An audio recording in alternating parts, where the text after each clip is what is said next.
ರಾಜ್ಯ ಕಾಂಗ್ರೆಸ್ಗೆ ಆ ಒಂದು ಭಯ. ಬಿಜೆಪಿ ಪ್ಲಾನ್ ವರ್ಕೌಟ್ ಆಗುತ್ತಾ? ಇಬ್ಬರ ಜಗಳದಲ್ಲಿ ಮೂರನೇ ಅವರಿಗೆ ಲಾಭ. ರಾಜ್ಯ ಕಾಂಗ್ರೆಸ್ಗೆ ಆ ಒಂದು ಭಯ ಇನ್ನಿಲ್ಲದಂತೆ ಕಾಡ್ತಾನೆ ಇದೆ. ಬಿಜೆಪಿಯ ಪ್ಲಾನ್ ವರ್ಕೌಟ್ ಆದ್ರೆ ಕಾಂಗ್ರೆಸ್ ಕತೆ ಗೋವಿಂದ. ಇಬ್ಬರ ಜಗಳದಲ್ಲಿ ಮೂವರಿಗೆ ಅದಿಗೆ ಲಾಭವಾಗುತ್ತೆ. ಎರಡು ಕ್ಷೇತ್ರಗಳ ಬೈ ಎಲೆಕ್ಷನ್ ವೇಳೆ ಕಾಂಗ್ರೆಸ್ ಮಾಡಿದ ತಪ್ಪಾದ್ರೂ ಏನ್ ಗೊತ್ತಾ? ಅದನ್ನ ಡೀಟೇಲ್ ಆಗಿ ತೋರಿಸ್ತೇವೆ. ಆದ್ರೆ ಅದಕ್ಕಿಂತ ಮೊದಲು ಹಲೋ ಕನ್ನಡ ಯೂಟ್ಯೂಬ್ ಚಾನಲ್ ಅನ್ನ ಸಬ್ಸ್ಕ್ರೈಬ್ ಮಾಡ್ಕೊಳ್ಳಿ. ಹಾಗೇನೆ ಪಕ್ಕದಲ್ಲಿರೋ ಬೆಲ್ ಬಟನ್ ಅನ್ನು ಪ್ರೆಸ್ ಮಾಡಿ. ಕಳೆದ ಏಪ್ರಿಲ್ 9ರಂದು ರಾಜ್ಯದ ಎರಡು ಕ್ಷೇತ್ರಗಳಿಗೆ ಬೈ ಎಲೆಕ್ಷನ್ ನಡೆದು ಹೋಗಿದೆ.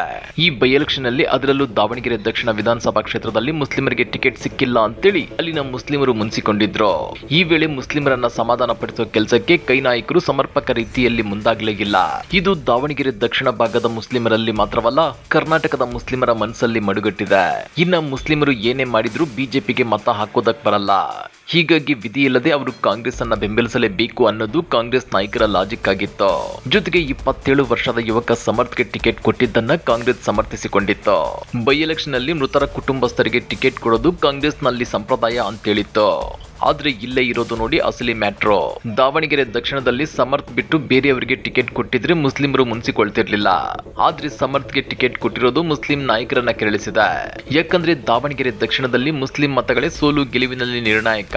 ಅಂದ್ರೆ ಈ ಕ್ಷೇತ್ರದಲ್ಲಿ ಅತಿ ಹೆಚ್ಚಿನ ಮುಸ್ಲಿಂ ಮತಗಳಿವೆ. ಇಲ್ಲಿ ದಿವಂಗತ ಶಾಮನೂರ್ ಶಿವಶಂಕರಪ್ಪನವರ ನಂತರ ತಮಗೆ ಟಿಕೆಟ್ ಸಿಗುತ್ತೆ ಅಂತೇಳಿ ಇಲ್ಲಿನ ಮುಸ್ಲಿಂ ಮುಖಂಡರು ಭಾವಿಸಿದ್ರು. ಆದ್ರೆ ಕಾಂಗ್ರೆಸ್ ನಾಯಕರು ಅದ್ಯಾವಾಗ ಕೇವಲ 27 ವರ್ಷದ ಯುವಕ ಸಮರ್ಥ್ ಶಾಮನೂರ್ ಅವರಿಗೆ ಟಿಕೆಟ್ ಕೊಡ್ತು. ಆಗ ಈ ಭಾಗದ ಮುಸ್ಲಿಂ ಟಿಕೆಟ್ ಗಿಟ್ಟಿಸಿಕೊಳ್ಳಬೇಕು ಅಂತ ಕನಸು ಕಟ್ಟಿದ್ದ ಮುಸ್ಲಿಂ ಮುಖಂಡರ ಆಸೆ ಭಗ್ನಗೊಂಡಿತ್ತು. ಯಾಕಂದ್ರೆ ಸಮರ್ಥ್ ಇನ್ನು ಚಿಕ್ಕವರು. ಈಗ ಅವರು ಗೆದ್ರೆ ಮುಂದಿನ 30-35 ವರ್ಷಗಳ ಕಾಲ ಕ್ಷೇತ್ರದಲ್ಲಿ ಮುಸ್ಲಿಮರಿಗೆ ಅವಕಾಶ ಸಿಗೋದು ಕಷ್ಟ. ಎಷ್ಟೇ ಆದ್ರೂ ದುಡ್ಡಿನ ಬಲ ಇರುವವರು. ಗೆದ್ದರೆ ನೆಲೆಯಾಗೋದು ಸುಲಭ ಅನ್ನೋ ಮಾತು ಮುಸ್ಲಿಂ ಮತ ಬ್ಯಾಂಕಿನಲ್ಲಿ ಯಾವ ಮಟ್ಟದ ಪ್ರಚಾರ ಪಡೀತು ಅಂದ್ರೆ ಲಿಟ್ರಲಿ ಮುಸ್ಲಿಂ ಸಮುದಾಯದ ಮತದಾರರು ಕಾಂಗ್ರೆಸ್ಗೆ ಉಲ್ಟಾ ಹೊಡೆಯುವಂತೆ ಮಾಡ್ತು. ಜೊತೆಗೆ ಹೀಗೆ ಮುಸ್ಲಿಮರು ಕಾಂಗ್ರೆಸ್ ವಿರುದ್ಧ ತಿರುಗಿ ಬೀಳೋದಕ್ಕೆ ಸಚಿವರಾದ ಜಮೀರ್ ಅಹಮದ್ ಖಾನ್ ಮತ್ತು ಅಬ್ದುಲ್ ಜಬ್ಬಾರ್ ಅವರಂತಹ ನಾಯಕರೇ ಕಾರಣ ಅನ್ನೋ ಮಾತುಗಳು ಹರಿದಾಡ್ತಿವೆ. ಮುಸ್ಲಿಮರು ಬೆಳೆಯೋಕೆ ಯಾಕೆ ಆಗುತ್ತಿಲ್ಲ? ಸದ್ಯ ದಾವಣಗೆರೆಯಲ್ಲಿ ಒಂದೊಮ್ಮೆ ಕಾಂಗ್ರೆಸ್ ಸೋತರೆ ಜಮೀರ್ ಅಹಮದ್ ಖಾನ್ ಅವರ ಸಚಿವ ಸ್ಥಾನಕ್ಕೆ ಕುತ್ತು ಬರೋದು ಖಚಿತ. ಆ ಮೂಲಕ ರಾಜ್ಯ ಕಾಂಗ್ರೆಸ್ ನಲ್ಲಿ ದೊಡ್ಡ ಮುಸ್ಲಿಂ ಲೀಡರ್ ಆಗಿ ಬೆಳೆಯಬೇಕು ಅಂತ ಅಂದ್ಕೊಂಡಿದ್ದ ಜಮೀರ್ ಆಸೆಗೆ ತಣ್ಣೀರು ಬೀಳೋದು ಖಚಿತ. ನಿಮ್ಗೆ ಗೊತ್ತಿರಲಿ, ಈ ಹಿಂದೆ ರಾಜ್ಯ ರಾಜಕಾರಣದಲ್ಲಿ ಟಾಪ್ ಪೊಸಿಷನ್ಗೆ ಹೋಗಿದ್ದ ಸಿಎಂ ಇಬ್ರಾಹಿಂ, ರೋಷನ್ ಬೇಗ್ ಅವರಂತಹ ನಾಯಕರನ್ನು ಕೂಡ ಸೈಡ್ಲೈನ್ ಮಾಡಲಾಗಿತ್ತು. ಅದೇ ರೀತಿ ಇದೀಗ ಜಮೀರ್ ಅಹಮದ್ ಅವರು ಕೂಡ ಅವರ ಸಾಲಿಗೆ ಸೇರೋ ಭೀತಿಯನ್ನ ಎದುರಿಸುತ್ತಿದ್ದಾರೆ. ಜಮೀರ್ ಅವರನ್ನ ಕೆಳಗಿಳಿಸುವುದಕ್ಕೆ ಮುಸ್ಲಿಂ ನಾಯಕರ ಒಂದಷ್ಟು ಬಣಗಳೇ ಯತ್ನಿಸುತ್ತಿರೋದು ನಿಜಕ್ಕೂ ವಿಪರ್ಯಾಸ.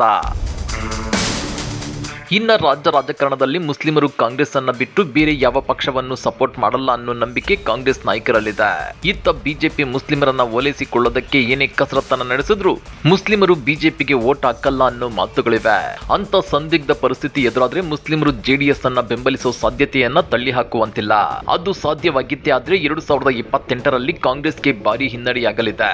ಮುಸ್ಲಿಮರು ಜೆಡಿಎಸ್ಗೆ ಮತ ಹಾಕಿದ್ರು ಅದು ಬಿಜೆಪಿ ಜೊತೆ ದೋಸ್ತಿಯಲ್ಲಿರೋದ್ರಿಂದ ಪರೋಕ್ಷವಾಗಿ ಬಿಜೆಪಿಗೆ ಲಾಭವಾಗುವುದು ಖಚಿತ. ಇಂಥ ಒಂದು ಭಯ ಇದೀಗ ರಾಜ್ಯ ಕಾಂಗ್ರೆಸ್ ನಾಯಕರನ್ನ ಇನ್ನಿಲ್ಲದಂತೆ ಕಾಡ್ತಿದೆ. ಈ ಬಗ್ಗೆ ನೀವೇನಂತೀರಾ? ಕಮೆಂಟ್ ಮಾಡಿ, ವಿಡಿಯೋ ಲೈಕ್ ಮಾಡಿ, ಶೇರ್ ಮಾಡಿ. ಇಂಥ ಮತ್ತಷ್ಟು ರೋಚಕ ರಾಜಕೀಯ ಸುದ್ದಿಗಳನ್ನ ಮಿಸ್ ಮಾಡದೆ ನೋಡ್ಬೇಕು ಅಂದ್ರೆ ಹಲೋ ಕನ್ನಡ ಯೂಟ್ಯೂಬ್ ಚಾನಲ್ ಅನ್ನ ಸಬ್ಸ್ಕ್ರೈಬ್ ಮಾಡ್ಕೊಳ್ಳಿ.